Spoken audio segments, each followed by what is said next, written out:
আসসালামু আলাইকুম রহমতুল্লাহ, আশা করি সবাই ভালো আছেন।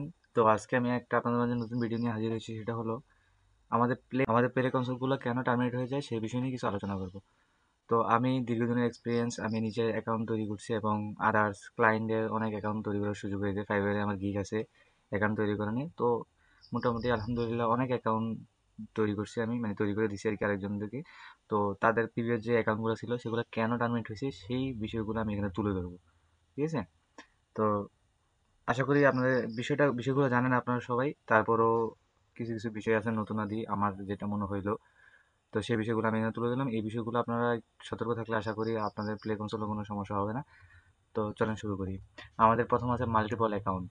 আমরা অনেকে আছি যারা পলিসিগত বিষয় জানি না, আমরা মাল্টিপল অ্যাকাউন্ট করে ফেলি। ধরেন আপনি প্রথমে একটা অ্যাকাউন্ট করলেন, পার্সোনাল অ্যাকাউন্ট, এখানে এখানে কিছু পাবলিশ করা যাচ্ছে না। দেন কি করলেন, আপনি অ্যাকাউন্টটা সেল করে দিলেন। অ্যাকাউন্ট সেল করে দিয়ে কি করেন, আপনি তো বলতেছেন যে অ্যাকাউন্ট সেল করে দিয়েছি, আপনি তো আবার নিজে অ্যাকাউন্ট আরেকটা করে নিতে পারবো। আদার্স অ্যাকাউন্টের মতো আমরা বিষয়টা মনে করি। আসলে বিষয়টা এস অ্যাকাউন্টের মতো বিষয়টা না। তো প্লে কনসোল অ্যাকাউন্ট একজনে একটাই করতে পারে এবং এক নেটওয়ার্কের আন্ডারে একটা অ্যাকাউন্টই করতে পারে। তো আমাদের বিগত কয়েকজন ক্লায়েন্ট পাইছি যাদের এই মাল্টিপল অ্যাকাউন্টের জন্য তাদের প্লে কনসোলগুলো টার্মিনেট হয়েছে। মানে একটা টার্মিনেট হয়ে গেছে, সে কোনো নিয়ম নীতি না মেনে হুট হাট করে আবার 3-4টা অ্যাকাউন্ট করে বসে আছে, সেজন্য তার অ্যাকাউন্টগুলো চলে গেছে। তারপর পলিসিগত বিষয় না মানা। ধরেন একটা অ্যাকাউন্ট করার সময় অ্যাকাউন্টের নাম, কোম্পানি যদি আপনার পার্সোনাল অ্যাকাউন্ট হয় কোম্পানির নাম, আপনার ডকুমেন্টস আদি পলিসিগতভাবে যে বিষয়গুলো আছে ওগুলো আমরা মানি না। দেন হচ্ছে যখন আমরা একটা বিজনেস অ্যাকাউন্ট করি তখন বিজনেসের নাম, অ্যাকাউন্টের নাম, ওই রিলেটেড কীভাবে কী দিব সেটা আমরা জানি না। এই বিষয় নিয়ে আমার ইউটিউবে একটা ভিডিও আছে, আপনারা চাইলে সেটা দেখে আসতে পারেন। তো এই বিষয়ে আমি কথা বললাম না, আমি জাস্ট আজকে কথা বলবো কেন আমাদের অ্যাকাউন্টগুলো টার্মিনেট হয়। দেন 3 নম্বর হলো যে অ্যাপের পলিসি না দেওয়া। আমি অনেক ক্লায়েন্ট দেখছি, মানে যাদের অ্যাকাউন্ট করেছি তারা বলতেছে যে এই অ্যাপটা আমি পাবলিশ করবো, যদি একটু একটা অ্যাপটা চেক করে দিতেন। আসলে আমি যে এত আহামরি জানি এরকম না, অল্প জানা মানুষ। মানে চেষ্টা করি আর কি, মানে নিজের মানে সব কিছু পলিসিগত বিষয় বা সব কিছু মিলাই জিলা মানে যতটুকু জানি সেটা নিয়ে পড়ে থাকা মানে কাজ করার চেষ্টা করি। তো এখানে দেখেন অ্যাপের প্রাইভেসি পলিসি, অনেকে দেখছি অ্যাপের ভিতরে প্রাইভেসি পলিসি দেয় না। কনসোলে যখন ইয়াতে ডাটা সেফটি পূরণ করে তখন দেয়, বাট অ্যাপের ভিতরে প্রাইভেসি পলিসি দেয় না।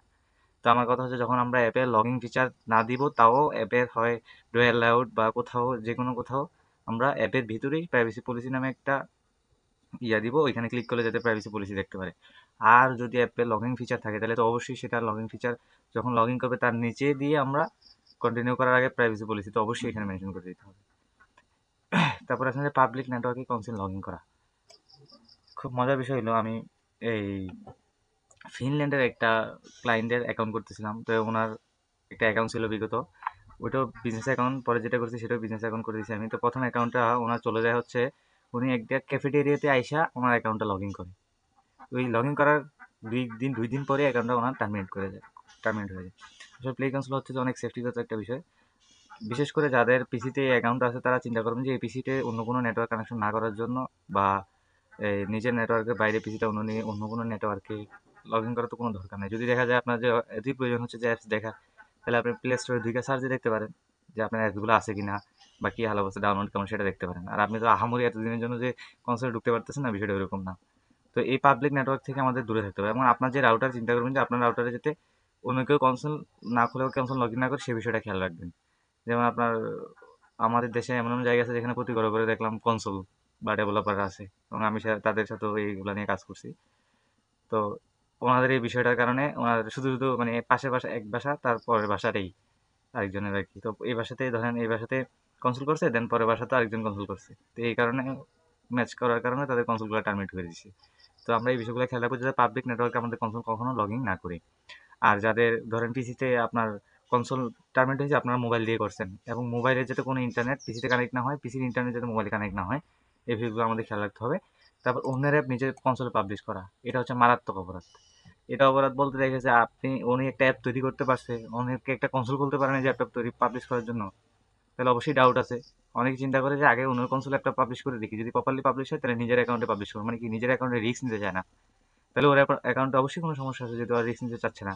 তাহলে এইসব আমরা কখনোই দেখা গেছে ওর অ্যাপসে কোনো হার্মফুল কিছু থাকতে পারে, অ্যাপসে কোনো ইনেক্টিভিটি থাকতে পারে, যেগুলো আমাদের পলিসিগত বিষয়ে না মানার কারণে আপনার অ্যাপ তো রিমুভ করে দিবে, সাথে আপনার অ্যাকাউন্টও সহ টার্মিনেট করে দিবে। দেন আছে নিজের বাসা বা নিজের নেটওয়ার্কে নিজের কনসোল থাকার পরেও ক্লায়েন্টের কনসোল করা। আমি অনেকেরই দেখছি এই কাজ করার জন্য।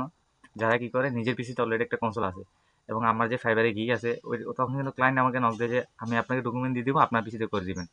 আমাকে সবসময় বলে ক্লায়েন্ট এরকম করে। তো আমি ওই কাজগুলো নিই না, কারণ আমার পিসিতে আমার অলরেডি একটা কনসোল আছে। তার জন্য আমি আরেকটা কনসোল করতে চাই, তো ওরটা তো টার্মিনেট করে দিবে, সাথে আমারটা করে দিবে। তো এই বিষয়টা কি করে, অনেকে কি করে, যারা কনসোল তৈরি করে নেয় তারা কি করে যে ওনাদেরকে ডকুমেন্ট দিয়ে দেয়, ওনাদের থেকে বাস কনসোলটা মানে রেডি করা কনসোল নিয়ে নেয়। তাহলে উনি হয়তো উনি আরো কয়েকজন ক্লায়েন্টকে আপনার কি কনসোল তৈরি করে দিছে, যেহেতু এটা উনি বিজনেস করে, তৈরি করে দিছে। তো আপনার কনসোলটা ওই পিসিতে তৈরি করছে, তাহলে এক নেটওয়ার্কের আন্ডার হয়ে গেল, তাহলে আপনার কন্ট্রোলটা চলে যাওয়ার সম্ভাবনা আছে। এবং ভার্চুয়াল কার্ড দিয়ে একটা হচ্ছে ভার্চুয়াল কার্ড দিয়ে পেমেন্ট করা। এখন আমার অনেক ক্লায়েন্ট এসে বলে, ভাই ভার্চুয়াল কার্ড দিয়ে তো পেমেন্ট নেয়, পেমেন্ট সাবমিটও করে, অ্যাকাউন্ট অ্যাপ্রুভও করে, তাহলে এটা করেন না কেন? সাময়িকভাবে নেই, এটা পরবর্তীতে এটা কেন যে ওরা এটা ভাইলেশন করে বা অ্যাকাউন্টটা টার্মিনেট করে সেটা আমি বুঝি না। ভার্চুয়াল কার্ড দিয়ে আমরা যত দূর সম্ভব ভার্চুয়াল কার্ড দিয়ে অ্যাকাউন্ট করবো না, আমরা ভিসা কার্ড দিয়ে, হয় ইসলাম ব্যাংক আর সিটি ব্যাংক, মানে ব্র্যান্ড যে ব্যাংকগুলো আছে ওই ব্যাংকের আপনার ভিসা কার্ড দিয়ে পেমেন্ট করুন সব সময়। যদি পেমেন্ট নেয়, ও কিছুদিন আগে কয়েকটা পোস্ট দেখলাম যে পেপ্যাল দিয়ে নাকি পেমেন্ট নেয়, নেই কিন্তু নিলেও এটা কিছুদিন স্টে করে না, এটা আবার অ্যাকাউন্টটা কেন জানি টার্মিনেট করে দেওয়া। দেন হচ্ছে পেমেন্ট প্রোফাইল ভুল দেওয়া, এবার এটা হচ্ছে মোস্ট ইম্পর্টেন্ট, এটা অনেকে জানে না। অনেকে কি করেন, ধরেন নিজের নামে আমি যেই কনসোলগুলো করছি, ওরা মানে একটা কনসোল হারাইছে, দেন পরে কনসোল আমার কাছে করতে আসছে, ওর বিজনেস কনসোল আর কি, প্রথমে একটা করছে পার্সোনাল, তারপরে বিজনেস।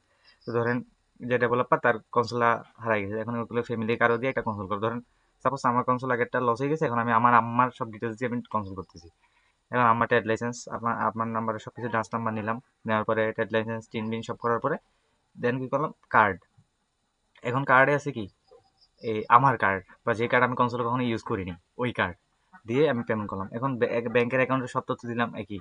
এখন ওই যে কার্ডের ভিতরে যে আমার আম্মার নাম আর নিজের নামে তো কার্ড করে, কার্ড তো কখনো কোম্পানি নাম হয় না, কার্ড যখন নিজের নামে করা হয়, তো তখন আমরা কি করি, যে পেমেন্ট প্রোফাইলে কার্ড নাম্বার টাম্বার সব ঠিক বসাই, ওই কার্ড নেমের জায়গায় আমি যে কনসোলে যে কোম্পানির নামটা ব্যবহার করছি ওই নামটা বসাই দিই।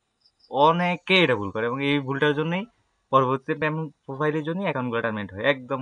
মানে এটা কি বলবো, অনেকটা কেস পাইছি আমি এরকম, যে ভাই আমি তো সবকিছু ঠিকঠাক মতো করছি কিন্তু অ্যাকাউন্ট টার্মিনেট হয়ে গেছে। তো বলছে কার্ডের, এই যে কার্ডে যাই কি ফিল আপ করছেন, আমার কোম্পানির নেম যেটা দিয়ে কনসোল করছি ওইটাতে ফিল আপ করছি, অ্যান্ড দেন হচ্ছে যে কি কার্ডের নাম্বার টাম্বার সিসিবি যা আছে সব কিছু ঠিকঠাক দিছে, এই কারণে তাদের কনসোলগুলো চলে যায়। আরেকটা হচ্ছে অ্যাপের কারণে। অনেকে আছে যেমন ধরেন, আমি একটা ভাইয়ের সাথে কথা হইলো, মানে ওনার কনসোল নিয়ে, বাংলাদেশি, ওনার হচ্ছে ভিডিও ডাউনলোডের অ্যাপ ছিল। তো ওই অ্যাপ, ভিডিও ডাউনলোড অ্যাপ তো এখন ছাড়া যায় না, কারণ যেগুলা কপিরাইট করা ভিডিও, ওই ভিডিও যদি ডাউনলোড করে এবং ওই যার ভিডিও ডাউনলোড করেছে সে যদি ইয়াতে আবেদন করে, তাহলে তার অ্যাপ সব টার্মিনেট করে দিবে। তো আমাদের এই বিষয়গুলো মাথায় রাখতে হবে, কোন অ্যাপ আমরা তৈরি করবো এবং কোন অ্যাপ আমরা পাবলিশ করবো। অ্যাপ অবশ্যই তৈরি করার সময় আমাদের কিছু জ্ঞান বা কিছু স্টাডি করে নেওয়া দরকার, কিরকম অ্যাপ পাবলিশ করা যাবে, কিরকম অ্যাপ যাবে না, কি পলিসিগত কি আছে, তারপর আপনার যারা শিশুদের জন্য অ্যাপস তৈরি করে সেই অ্যাডের জন্য কি পলিসি আছে, সবগুলো মোটামুটি আমরা জেনে তারপর অ্যাপ তৈরি করবো। এবং অবশ্যই আমি আবার বলতেছি, অ্যাপের ভিতরে প্রাইভেসি পলিসি থাকতে হবে, যদি অ্যাকাউন্ট লগ ইন থাকে তাও থাকতে হবে, অ্যাকাউন্ট লগ ইন না থাকলেও থাকতে হবে। এবং অ্যাকাউন্ট যদি লগ ইন করার যদি অপশন থাকে, তাহলে লগ ইন যেই পেজে লগ ইন করবেন ওই পেজের নিচে দিয়ে প্রাইভেসি পলিসি অবশ্যই এখানে দিতে হবে, যেখানে ক্লিক করলে ইউজাররা প্রাইভেসি পলিসি দেখতে পারে। তারপর আসেন ডান্স নাম্বারের সমস্যা। আসলে আমাদের বাংলাদেশে মানে কি যে বলবো, এটা বাংলাদেশের মানুষগুলো কেমনই জানি আসলে, একজনকে উপকার করার বদলে আরেকজনকে ক্ষতি করে বোঝা থাকে। ডান্স নাম্বারের জন্য অনেকে দেখছি পারতেছে না, অনেকে আমার কাছে আছে ডান্স নাম্বার নেওয়ার জন্য, আমি ডান্স নাম্বার এনে দিই। এবং আমার চ্যানেলে ভিডিও আছে কিভাবে ডান্স নাম্বার আপনারা নিজেরা আনবেন। তো অনেকে কি করে, এই থার্ড পার্টি দেখা নক দেয়, ভাই আমার ডান্স নাম্বার লাগবে, তো লাগবে, কয় টাকা লাগবে, ধরেন এত টাকা লাগবে, আপনি আপনার ডান্স নাম্বার কী কী লাগবে, কাগজটা কিছু লাগবে না। তো তাইলে বলে যে এগুলো আমি আপনার থ্রুতে এনে দেবো। ওরা কি করে, আরেকজনের ডান্স নাম্বার যেই নাম্বার দিয়ে আরেকটা কনসোল করা ছিল, ওই কনসোল টার্মিনেট হয়ে যাওয়ার পরে এই ডান্স নাম্বার দিয়ে ও কি করে আবার ওর কাছে বিক্রি করে, কাগজপত্র ছাড়াই ডান্স নাম্বার বিক্রি করে। ভাই ডান্স নাম্বার যেটা ফ্রি সেটা লাগে 30 কর্মদিবস, আর যেটা পেইড ওইটা লাগে, ওইটা হচ্ছে আপনার অনেক টাকা প্রাইস নেয়, ওইটা 1 থেকে 3 দিনের ভিতরে দিয়ে দেয়। আর মিরাক্কেল বা কোনো মানে মিরাক্কেল হইলে দেখা গেছে যেটা ফ্রিটা 30 দিন, সেটা হয়তো 7 দিন বা 10-15 দিনের ভিতরে চলে আসে, সেটা হচ্ছে মনে করেন শত একটা হয়। আমি যতগুলো ডান্সের আবেদন করছি একটাও পাইনি আমি এরকম, যে 10-15 দিন বা এক সপ্তাহের ভিতরে চলে আসছে। তো অনেকে আমাকে বলে, বা অনেকে এরা দেখছি আমার কাছে আসার পরে বলে যে ভাই আপনার তো 30 দিন লাগে, ওই ভাই তো আমাকে বলছে যে 7 দিন লাগে। ভাই এরকম স্ক্যামার থেকে দূরে থাকেন। আমি কিভাবে ডান্স করতে হয় এবং ডান্সের কাগজপত্র, ডান্সের নাম, ডান্সের ঠিকানা, যা যা কিভাবে, ডান্সের নাম্বার, ডান্সের তো ওইখানে নাম, কোম্পানির নাম, ঠিকানা, তারপর ওনার নাম কিভাবে কি পূরণ করা লাগে, আমার একটা ভিডিও আছে ইউটিউবে, প্লেলিস্টে ভিডিও আছে, আপনারা দেখা ওই ভিডিও দেখে আসতে পারেন, যেখানে আমি বলছি যে ডান্স নাম্বার কিভাবে আবেদন করবেন, ভাই আপনার কোম্পানি, আপনার নামই ডান্স থাকবে, আপনার নামই কনসোল থাকবে। আপনার কোম্পানি, আপনার নামই ডান্স থাকবে, আপনার নামই কনসোল থাকবে। এখন আরেকজনের নাম দিয়ে ডান্স এনে দিল, এটা তারপরে আপনি ওই ডান্স নাম্বার দিয়ে আপনার নাম দিয়ে করলেন, এই প্লে কনসোল করলেন, তাহলে তো এটা অবশ্যই টার্মিনেট হবে। এটা টার্মিনেট হওয়ার মানে না হওয়ার কোনো চান্স নেই, এটা তো হবেই, কারণ এটা তো ভুল দিতেছি আমরা। সাময়িকের জন্য যদি এটা করে, এই যে আপনার ভেরিফাই করে, তারপরে তো ভুল হয় এটা, তারপরে তো এটা ভুল হয়।